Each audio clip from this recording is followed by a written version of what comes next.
শুরু হচ্ছে গল্পকণ্ঠের আজকের নিবেদন শরৎচন্দ্র চট্টোপাধ্যায় রচিত অভাগীর স্বর্গ।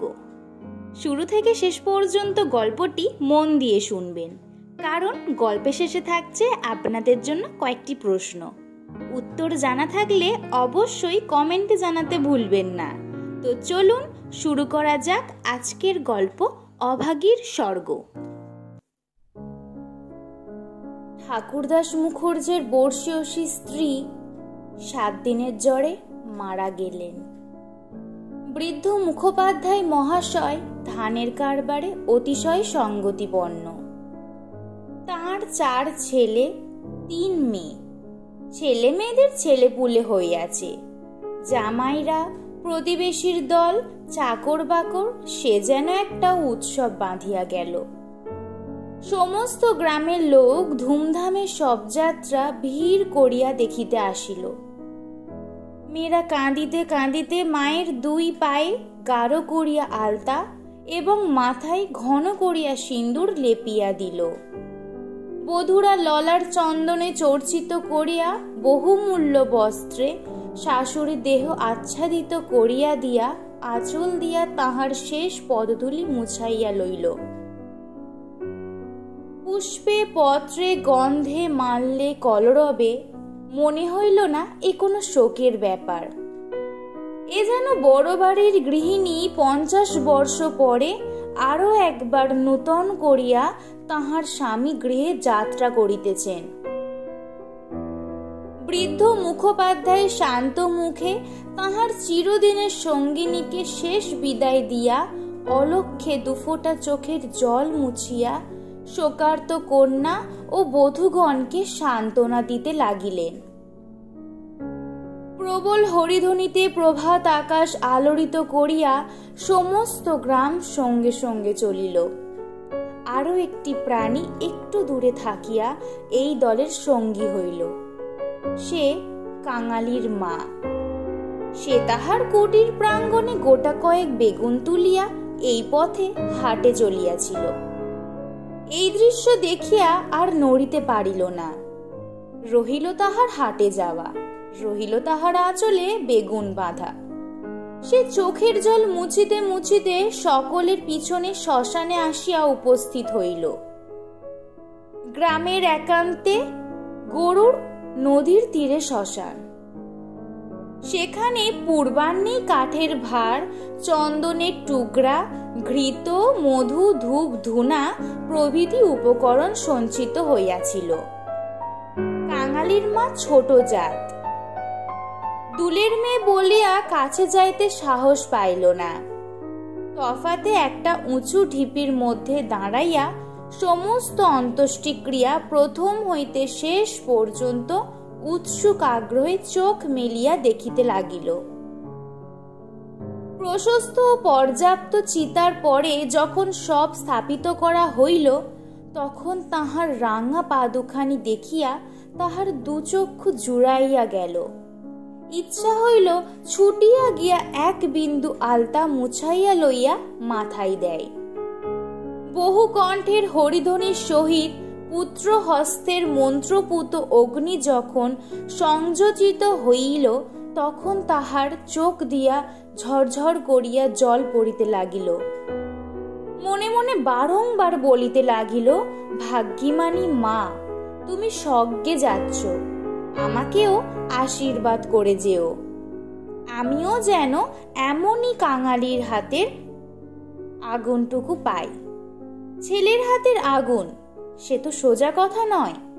স্বামী, পুত্র, কন্যা, নাতি নাতনি, দাস দাসী, পরিজন সমস্ত সংসারে উজ্জ্বল রাখিয়া এই যে স্বর্গারোহণ, দেখিয়া তাহার বুক ফুলিয়া ফুলিয়া উঠিতে লাগিল। এ সৌভাগ্যের সে যেন আর ইয়ত্তা করিতে পারিল না। সদ্য প্রজ্বলিত চিতার অজস্র ধোঁয়া নীল রঙের ছায়া ফেলিয়া ঘুরিয়া ঘুরিয়া আকাশে উঠিতেছিল। কাঙালির মা ইহারই মধ্যে ছোট একখানি রথের চেহারা যেন স্পষ্ট দেখিতে পাইল। গায়ে তাহার কত না ছবি আঁকা, চূড়ায় তাহার কত না লতা পাতা জড়ানো। ভিতরে কে যেন বসিয়া আছে। মুখ তাহার চেনা যায় না, কিন্তু সিথায় তাহার সিন্দুরের রেখা, পদতল দুটি আলতায় রাঙানো। ঊর্ধ্ব দৃষ্টি চাহিয়া কাঙালির মায়ের দুই চোখে অশ্রুর ধারা বহিতেছিল। এমন সময় একটি বছর 14-15 ছেলে তাহার আঁচলে টান দিয়া কহিল, হেতাই তুই দাঁড়িয়ে আছিস মা, ভাত রাঁধবি নে? মা চমকিয়া ফিরিয়া চাহিয়া কহিল, রাঁধব কোন রে? হঠাৎ উপরে অঙ্গুল নির্দেশ করিয়া ব্যগ্রস্বরে কহিল, দেখ দেখ বাবা, বামুন মা ওই রথে চড়ে স্বর্গে যাচ্ছে। ছেলে বিস্ময়ে মুখ তুলিয়া কহিল, কই? ক্ষণকাল নিরীক্ষণ করিয়া শেষে বলিল, তুই খেপেছিস, ও তো ধোঁয়া। রাগ করিয়া কহিল, বেলা দুপুর বাজে, আমার খিদে পায় না বুঝি? এবং সঙ্গে সঙ্গে মায়ের চোখে জল লক্ষ্য করিয়া বলিল, বামুনদের গিন্নি মরছে, তুই কেন কেঁদে মরিস মা? কাঙালির মার এতক্ষণে হুঁশ হইল। পরের জন্য শ্মশানে দাঁড়াইয়া এইভাবে অশ্রুপাত করায় সে মনে মনে লজ্জা পাইল। এমনকি ছেলের অকল্যাণের আশঙ্কায় মুহূর্তে চোখ মুছিয়া ফেলিয়া একটুখানি হাসিবার চেষ্টা করিয়া বলিল, কাঁদব কিসের জন্যে রে? চোখে ধোঁ লেগেছে বই তো নয়? হ্যাঁ, ধোঁ লেগেছে বই তো না, তুই কাঁদতেছিলি। মার প্রতিবাদ করিল না। ছেলের হাত ধরিয়া ঘাটে নামিয়া নিজেও স্নান করিল, কাঙালিকেও স্নান করাইয়া ঘরে ফিরিল। শ্মশান সৎকারের শেষটুকু দেখা আর তার ভাগ্যে ঘটিল না। সন্তানের নামকরণ কালে পিতামাতার মূঢ়তায় বিধাতা পুরুষ অন্তরিক্ষে থাকিয়া অধিকাংশ সময়ে শুধু হাস্য করিয়াই ক্ষান্ত হন না, তীব্র প্রতিবাদ করেন। তাই তাহাদের সমস্ত জীবনটা তাহাদের নিজের নামগুলাকেই যেন আমরণ ভ্যাংচাইয়া চলিতে থাকে। কাঙালির মার জীবনের ইতিহাস ছোট, কিন্তু সেই ছোট্ট কাঙাল জীবনটুকু বিধাতার এই পরিহাসের দায় হইতে অব্যাহতি লাভ করিয়াছিল। তাহাকে জন্ম দিয়া মা মরিয়াছিল, বাপ রাগ করিয়া নাম দিল অভাগী। মা নাই, বাপ নদীতে মাছ ধরিয়া বেড়ায়, তাহার না আছে দিন না আছে রাত। তবু যে কি করিয়া ক্ষুদ্র অভাগী একদিন কাঙালির মা হইতে বাঁচিয়া রহিল, সে এক বিস্ময়ের বস্তু। যাহার সহিত বিবাহ হইল তাহার নাম রসিক বাঘ। বাঘের অন্য বাঘিনী ছিল। ইহাকে লইয়া সে গ্রামান্তরে উঠিয়া গেল। অভাগী তাহার অভাগ্য ও শিশুপুত্র কাঙালিকে লইয়া গ্রামেই পড়িয়া রহিল। তাহার সেই কাঙালি বড় হইয়া আজ 15 পা দিয়াছে, সবে মাত্র বেতের কাজ শিখিতে আরম্ভ করিয়াছে। অভাগীর আশা হইয়াছে আরো বছরখানেক তাহার অভাগ্যের সহিত যুঝিতে পারিলে দুঃখ ঘুচিবে। এই দুঃখ যে কি, যিনি দিয়াছেন তিনি ছাড়া আর কেহই জানে না। কাঙালি পুকুর হইতে আঁচাইয়া আসিয়া দেখিল তাহার পাতের ভুক্তাবশেষ মা একটা মাটির পাত্রে ঢাকিয়া রাখিতেছে। আশ্চর্য হয়ে জিজ্ঞাসা করিল, তুই খেলি নে মা? বেলা গড়িয়ে গেছে বাবা, এখন আর খিদে নেই। ছেলে বিশ্বাস করিল না, বলিল, না খিদে নেই বই কি, কই দেখি তোর হাঁড়ি। এই ছলনায় বহুদিন কাঙালির মা কাঙালিকে ফাঁকি দিয়া আসিয়াছে। সে হাঁড়ি দেখিয়া তবে ছাড়িল। তাহাতে আর একজনের মতো ভাত ছিল। তখন সে প্রসন্ন মুখে মায়ের কোলে গিয়া বসিল। এই বয়সে ছেলে সচরাচর এরূপ করে না, কিন্তু শিশুকাল হইতে বহুকাল যাবৎ সে রুগ্ন ছিল বলিয়া মায়ের ক্রোড় ছাড়িয়া বাহিরের সঙ্গী সাথীদের সহিত মিশিবার সুযোগ পাই নাই। এইখানে বসিয়াই তাহাকে খেলাধুলার স্বাদ মিটাইতে হইয়াছে। এক হাতে গলা জড়াইয়া মুখের উপর মুখ রাখিয়াই কাঙালি চকিত হইয়া কহিল, মা তোর গা যে গরম, কেন তুই অমন রোদে দাঁড়িয়ে মরা পড়ানো দেখিতে গেলি? কেন আবার নিয়ে এলি? মরা পোড়ানো কি তুই? মা শশব্যস্ত ছেলের মুখে হাত চাপা দিয়া কহিল, ছি বাবা, মরা পোড়ানো বলতে নেই, পাপ হয়। সতীলক্ষ্মী মা ঠাকুরন রথে করে স্বর্গে গেলেন। ছেলে সন্দেহ করিয়া কহিল, তোর এক কথা মা, রথে চড়ে কেউ নাকি আবার স্বর্গে যায়। মা বলিল, আমি যে চোখে দেখনু কাঙালি, বামুন মা রথের উপরে বসে, তেনার রাঙা পা দুখানি যে সবাই চোখ মেলে দেখল রে। সবাই দেখলে? সবাই দেখলে। কাঙালি মায়ের বুকে ঠেস দিয়া বসিয়া ভাবিতে লাগিল। মাকে বিশ্বাস করাই তাহার অভ্যাস। বিশ্বাস করিতেই সে শিশুকাল হইতে শিক্ষা করিয়াছে। সেই মা যখন বলিতেছে সবাই চোখ মেলিয়া এত বড় ব্যাপার দেখিয়াছে, তখন অবিশ্বাস করিবার আর কিছু নাই। খানিক পরে আস্তে আস্তে কহিল, তাহলে তুইও তো মা স্বর্গে যাবি?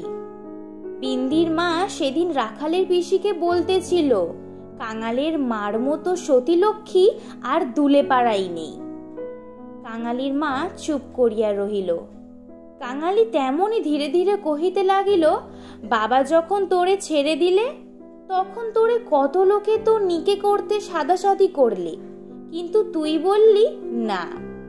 বললি কাঙালি বাঁচলে আমার দুঃখ ঘুচবে, আবার নিকে করতে যাব কিসের জন্যে? হ্যাঁ মা, তুই নিকে করলে আমি কোথায় থাকতুম? আমি হয়তো না খেতে পেয়ে এতদিনে কবে মরে যেতুম। মা ছেলেকে দুই হাতে বুকে চাপিয়া ধরিল। বস্তুত সেদিন তাহাকে এ পরামর্শ কম লোকে দেয় নাই, এবং যখন সে কিছুতেই রাজি হইল না, তখন উৎপাত উপদ্রব তাহার প্রতি সামান্য হয় নাই। সেই কথা স্মরণ করিয়া অভাগীর চোখ দিয়া জল পড়িতে লাগিল। ছেলে হাত দিয়া মুছাইয়া দিয়া বলিল, ক্যাতাটা পেতে দেব মা, শুবি? মা চুপ করিয়া রহিল।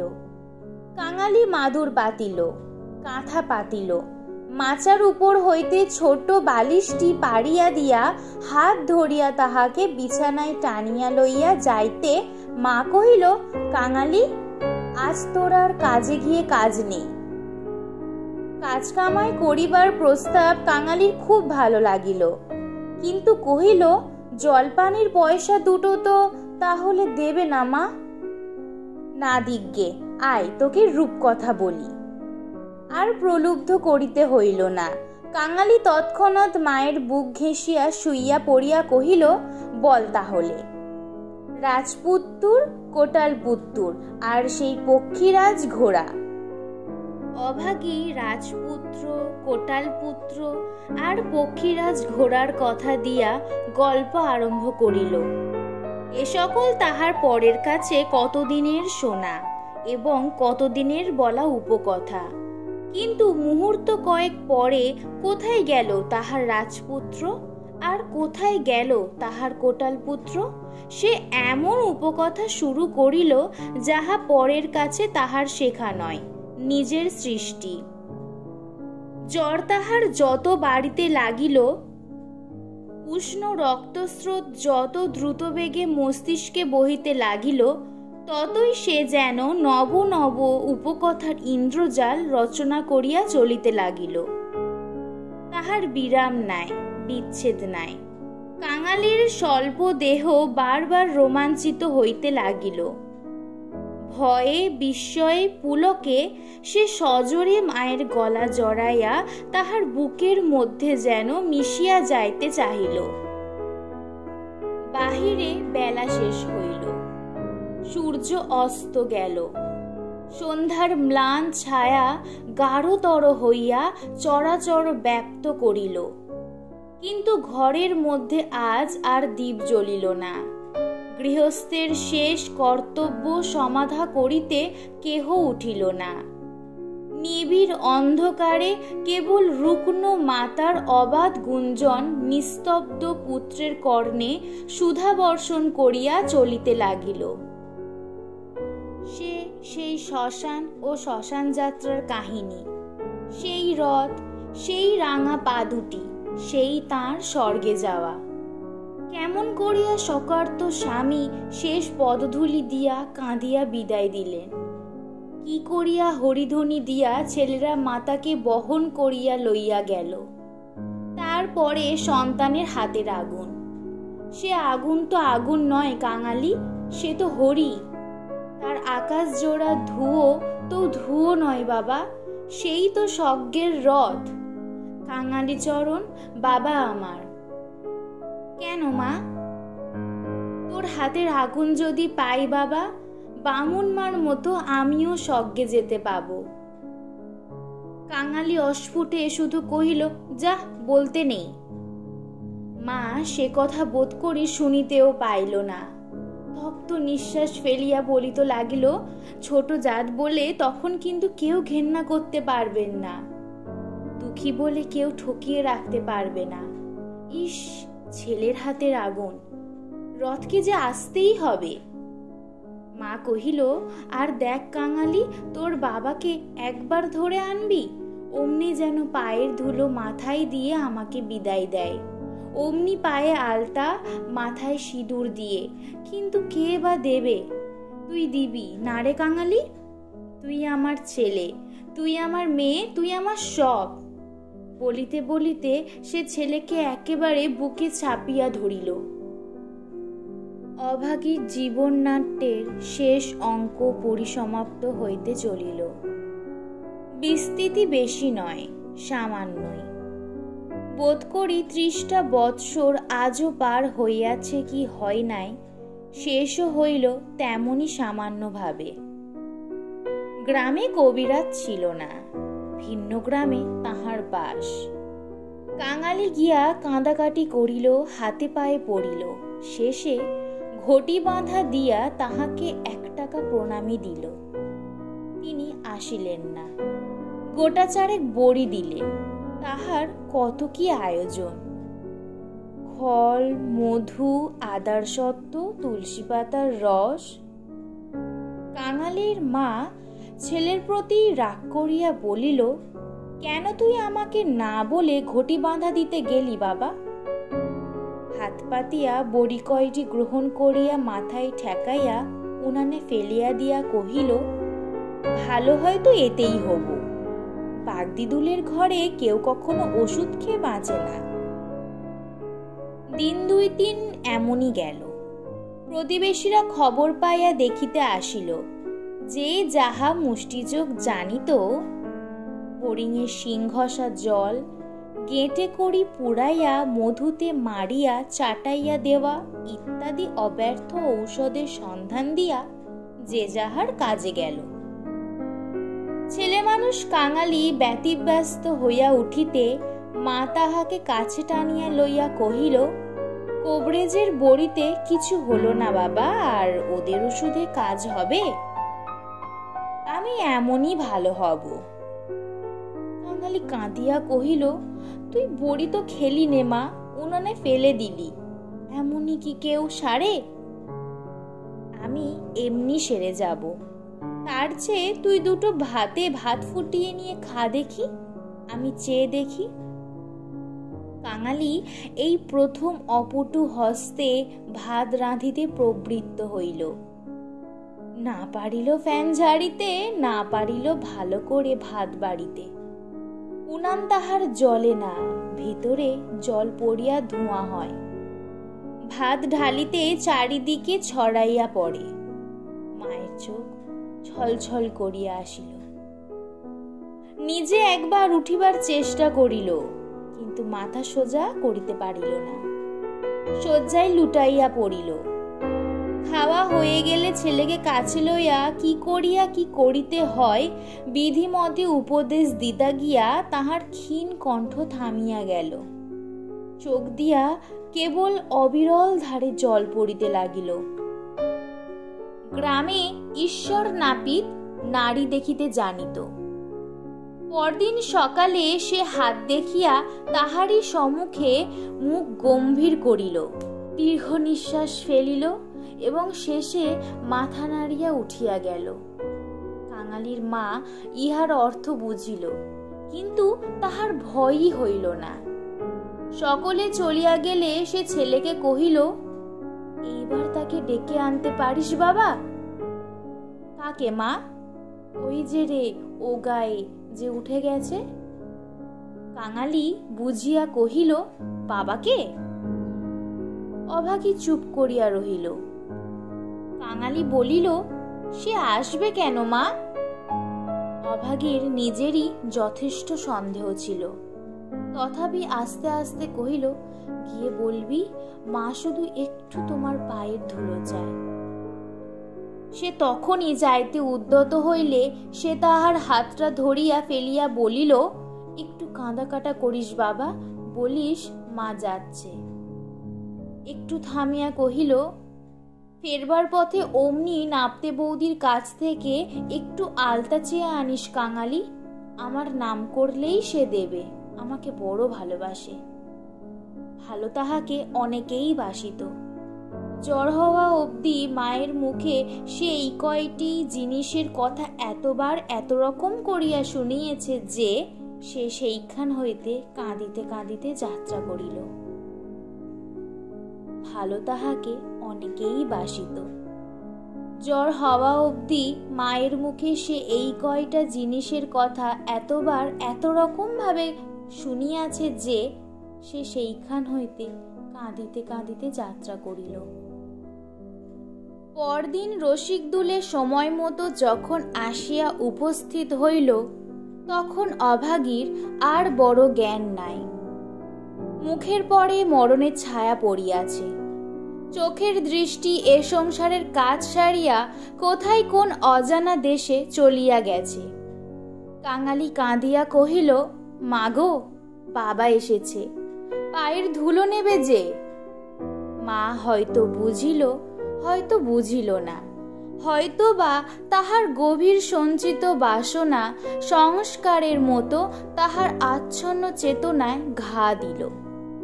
এই মৃত্যুপথযাত্রী তাহার অবশ বাহুখানি শয্যার বাহিরে বাড়াইয়া হাত পাতিল। রসিক হতবুদ্ধির মতো দাঁড়াইয়া রহিল। পৃথিবীতে তাহারও পায়ের ধুলোর প্রয়োজন আছে, ইহাও কেহ নাকি চাহিতে পারে, তাহা তাহার কল্পনারও অতীত। বিন্দির পিসি দাঁড়াইয়া ছিল। সে কহিল, দাও বাবা, দাও একটু পায়ের ধুলো। রসিক অগ্রসর হইয়া আসিল। জীবনে যে স্ত্রীকে সে ভালোবাসা দেয় নাই, অসন বসন দেয় নাই, কোনো খোঁজ খবর করে নাই, মরণকালে তাহাকে সে শুধু একটু পায়ের ধুলা দিতা গিয়া কাঁদিয়া ফেলিল। রাখালের মা বলিল, এমন সতীলক্ষ্মী বামুন কায়দের ঘরে না জন্মে ও আমাদের দুলের ঘরে জন্মালো না কেন? এইবার ওর একটু গতি করে দাও বাবা। কাঙালির হাতের আগুনের লোভে ও যেন প্রাণটা দিলে। অভাগীর অভাগ্যের দেবতা অগচরে বসিয়া কি ভাবিলেন জানি না, কিন্তু ছেলে মানুষ কাঙালির বুকে গিয়া একথা যেন তীরের মতো বিঁধিল। সেদিন দিনের বেলাটা কাটিল, প্রথম রাত্রিটাও কাটিল, কিন্তু প্রভাতের জন্য কাঙালির মা আর অপেক্ষা করিতে পারিল না। কি জানি এত ছোট জাতের জন্যেও স্বর্গে রথের ব্যবস্থা আছে কিনা, কিংবা অন্ধকারে পায়ে হাঁটিয়ায় তাহাদের রওনা হইতে হয়। কিন্তু এটা বোঝা গেল, রাত্রি শেষ না হইতেই এ দুনিয়া সে ত্যাগ করিয়া গেছে। কুটির প্রাঙ্গণে একটা বেলগাছ। একটা কুড়ুল চাহিয়া আনিয়া রসিক তাহাতে ঘা দিয়াছে কি দেয় নাই, জমিদারের দরোয়ান কোথা হইতে ছুটিয়া আসিয়া তাহার গালে সশব্দে একটা চর কষাইয়া দিল। কুড়ুল কাড়িয়া লইয়া কহিল, শালা, এ কি তোর বাপের গাছ আছে যে কাটতে লেগেছিস? রসিক গালে হাত বুলাইতে লাগিল। কাঙালি কাঁদো কাঁদো হইয়া বলিল, বা, এ যে আমার মায়ের হাতে পোতা গাছ দরোয়ানজি, বাবাকে খামোকা তুমি মারলে কেন? হিন্দুস্থানি দরোয়ান তাহাকেও একটা অশ্রাব্য গালি দিয়া মারিতে গেল, কিন্তু সে নাকি তাহার জননীর মৃতদেহ স্পর্শ করিয়া বসিয়াছিল, তাই অশৌচের ভয়ে তাহার গায়ে হাত দিল না। হাঁকাহাঁকিতে একটা ভিড় জমিয়া উঠিল। কেহই অস্বীকার করিল না যে বিনা অনুমতিতে রসিকের গাছ কাটিতে যাওয়াটা ভালো হয় নাই। তাহারাই আবার দরোয়ানজির হাতে পায়ে পড়িতে লাগিল। তিনি অনুগ্রহ করিয়া যেন একটা হুকুম দেন, কারণ অসুখের সময় যে কেহ দেখিতে আসিয়াছে কাঙালির মা তাহারই হাতে ধরিয়া তাহার শেষ অভিলাষ ব্যক্ত করিয়া গেছে। দরোয়ান ভুলিবার পাত্র নহে। সে হাত মুখ নাড়াইয়া জানাইল এ সকল চালাকি তাহার কাছে খাটিবে না। জমিদার স্থানীয় লোক নহেন। গ্রামে তাহার একটা কাছারি আছে। গোমস্তা অধর রায় তাহার কর্তা। লোকগুলা যখন হিন্দুস্থানিটার কাছে ব্যর্থ অনুনয় বিনয় করিতে লাগিল, কাঙালি ঊর্ধ্বশ্বাসে দৌড়িয়া একেবারে কাছারি বাড়িতে আসিয়া উপস্থিত হইল। সে লোকের মুখে মুখে শুনিয়াছিল পিয়াদারা ঘুষ লয়। তাহার নিশ্চয় বিশ্বাস হইল অত বড় অসঙ্গত অত্যাচারের কথা যদি কর্তার গোচর করিতে পারে তো ইহার প্রতিবিধান না হইয়াই পারে না। হাইরে অনভিজ্ঞ! বাংলাদেশের জমিদার ও তাহার কর্মচারীকে সে চিনিত না। সদ্য মাতৃহীন বালক শোকে ও উত্তেজনায় উদ্ভ্রান্ত হইয়া একেবারে উপরে উঠিয়া আসিয়াছিল। অধর রায় সেইমাত্র সন্ধ্যাহ্নিক ও যৎসামান্য জলযোগান্তে বাহিরে আসিয়াছিলেন। বিস্মিত ও ক্রুদ্ধ হইয়া কহিলেন, কে রে? আমি কাঙালি। দরোয়ানজি আমার বাবাকে মেরেছে। বেশ করেছে, হারামজাদা খাজনা দেয়নি বুঝি? কাঙালি কহিল, না বাবু মশাই, বাবা গাছ কাটতেছিল, আমার মা মরেছে। বলিতে বলিতে সে কান্না আর চাপিতে পারিল না। সকালবেলা এই কান্নাকাটিতে অধর অত্যন্ত বিরক্ত হইলেন। ছোড়াটা মরা ছুঁইয়া আসিয়াছে, কি জানি এখানকার কিছু ছুঁইয়া ফেলল নাকি। ধমক দিয়া বলিলেন, মা মরেছে তো যা, নিচে নেমে দাঁড়া। ওরে, কে আছিস রে? এখানে একটু গোবর জল ছড়িয়ে দে। কি জাতের ছেলে তুই? কাঙালি সভয়ে প্রাঙ্গণে নামিয়া দাঁড়াইয়া কহিল, আমরা দুলে। অধর কহিলেন, দুলে? দুলের মরার কাঠ কি হবে শুনি? কাঙালি বলিল, মা যে আমাকে আগুন দিতে বলে গেছে। তুমি জিজ্ঞেস করো না বাবু মশাই, মা যে সবাইকে বলে গেছে, সকলে শুনেছে যে। মায়ের কথা বলিতে গিয়া তাহার অনুক্ষণের সমস্ত অনুরোধ উপরোধ মুহূর্তে স্মরণ হইয়া কণ্ঠ যেন তাহার কান্নায় ফাটিয়া পড়িতে চাহিল। অধর কহিলেন, মাকে পড়াবি তো গাছের দাম 5 টাকা, আনগে পারবি? কাঙালি জানিত তাহা অসম্ভব।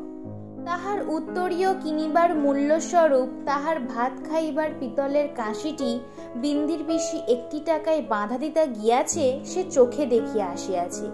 সে ঘাড় নাড়িল, বলিল, না। অধর মুখখানা অত্যন্ত বিকৃত করিয়া কহিলেন, না তো মাকে নিয়ে নদীর চড়ায় পুঁতে ফেলগে যা। কার বাবার গাছে তোর বাপ কুড়ুল ঠেকাতে যায়? পাজি হতবাগা নচ্ছার। কাঙালি বলিল, সে যে আমাদের উঠানের কাজ বাবু মশাই, সে যে আমার মায়ের হাতে পোতা গাছ। হাতে পোতা গাছ? পাড়ে বেড়াকে গলা ধাক্কা দিয়ে বার করে দে তো। পাড়ে আসিয়া গলা ধাক্কা দিল এবং এমন কথা উচ্চারণ করিল যাহা কেবল জমিদারের কর্মচারীরাই পারে। কাঙালি ধুলা ঝাড়িয়া উঠিয়া দাঁড়াইল, তারপরে ধীরে ধীরে বাহির হইয়া গেল। কেন সে যে মার খাইল, কি তাহার অপরাধ, ছেলেটা ভাবিয়াই পাইল না। গোমস্তার নির্বিকার চিত্তে দাগ পর্যন্ত পড়িল না। পড়িলে এ চাকরি তাহার জুটিত না। কহিলেন, পরেশ, দেখো তো হে, বেটার খাজনা বাকি পড়েছে কিনা। থাকে তো জালটাল কিছু একটা কেড়ে এনে যেন রেখে দেয়, হারামজাদা পালাতে পারে। মুখুজ্জে বাড়িতে শ্রাদ্ধের দিন মাঝে কেবল একটা দিন বাকি। সমারোহের আয়োজন গৃহিণীর উপযুক্ত করিয়াই হইতেছে। বৃদ্ধ ঠাকুরদাস নিজে তত্ত্বাবধান করিয়া ফিরিতেছিলেন। কাঙালি আসিয়া তাহার সম্মুখে দাঁড়াইল, কহিল, ঠাকুর মশাই, আমার মা মরে গেছে। তুই কে? কি চাস তুই? আমি কাঙালি। মা বলে গেছে তিনাকে আগুন দিতে। তা দিগে না। কাছারির ব্যাপারটা ইতিমধ্যেই মুখে মুখে প্রচারিত হইয়া পড়িয়াছিল। একজন কহিল, ও বোধ হয় একটা গাছ চায়। এই বলিয়া সে ঘটনাটা প্রকাশ করিয়া কহিল। মুখুজ্জে বিস্মিত বিরক্ত হইয়া কহিলেন, শোনো আবদার, আমারই কত কাঠের দরকার, কাল বাদে পরশু কাজ, যা যা, এখানে কিছু হবে না, এখানে কিছু হবে না। এই বলিয়া অন্যত্র প্রস্থান করিলেন। ভট্টাচার্য মহাশয় অদূরে বসিয়া ফর্দ করিতেছিলেন। তিনি বলিলেন, তোদের যেতে কে কবে আবার পোড়াই রে? যা, মুখে একটু নুড়ো জেলে দিয়ে নদীর চড়াই মাটি দেগে। মুখোপাধ্যায় মহাশয়ের বড় ছেলে ব্যস্ত সমস্ত ভাবে এই পথে কোথায় যাইতেছিলেন। তিনি কান খাড়া করিয়া একটু শুনিয়া কহিলেন, দেখছেন ভট্টাচার্য মশাই, সব বেটারাই এখন বামুন কায়েদ হতে চায়। বলিয়া কাজের ঝোঁকে আর কোথায় চলিয়া গেলেন। কাঙালি আর প্রার্থনা করিল না। এই ঘণ্টা দুয়েকের অভিজ্ঞতায় সংসারে সে যেন একেবারে বুড়া হইয়া গিয়াছিল। নিঃশব্দে ধীরে ধীরে তাহার মরা মায়ের কাছে গিয়া উপস্থিত হইল। নদীর চরে গর্ত খুঁড়িয়া অভাগীকে শোয়ানো হইল। রাখালের মা কাঙালির হাতে একটা খড়ের আঁটি জ্বালিয়া দিয়া তাহারই হাত ধরিয়া মায়ের মুখে স্পর্শ করাইয়া ফেলিয়া দিল। তারপরে সকলে মিলিয়া মাটি চাপা দিয়া কাঙালির মায়ের শেষ চিহ্ন বিলুপ্ত করিয়া দিল। সবাই সকল কাজে ব্যস্ত। শুধু সেই পোড়ো খড়ের আঁটি হইতে যে স্বল্প ধোঁয়াটুকু ঘুরিয়া ঘুরিয়া আকাশে উঠিতেছিল, তাহারই প্রতি পলকহীন চক্ষু পাতিয়া কাঙালি ঊর্ধ্বদৃষ্টে স্তব্ধ হইয়া চাহিয়া রহিল।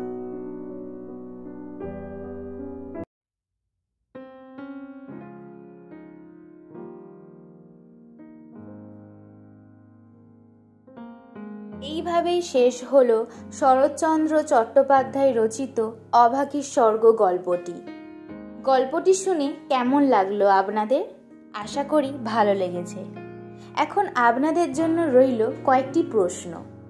প্রথম প্রশ্ন, গল্পের প্রধান চরিত্র অভাগী কোন জাতের মেয়ে ছিল? এবং দ্বিতীয় প্রশ্ন, কাঙালির পিতার নাম কি ছিল? উত্তরগুলো অবশ্যই কমেন্টে লিখে জানাবেন। আপনাদের উত্তর জানার অপেক্ষায় থাকলাম। আর গল্পটি ভালো লাগলে লাইক, কমেন্ট, শেয়ার এবং সাবস্ক্রাইব করে পাশে থাকবেন। খুব শীঘ্রই আসছি পরবর্তী গল্প নিয়ে। ভালো থাকবেন, সুস্থ থাকবেন।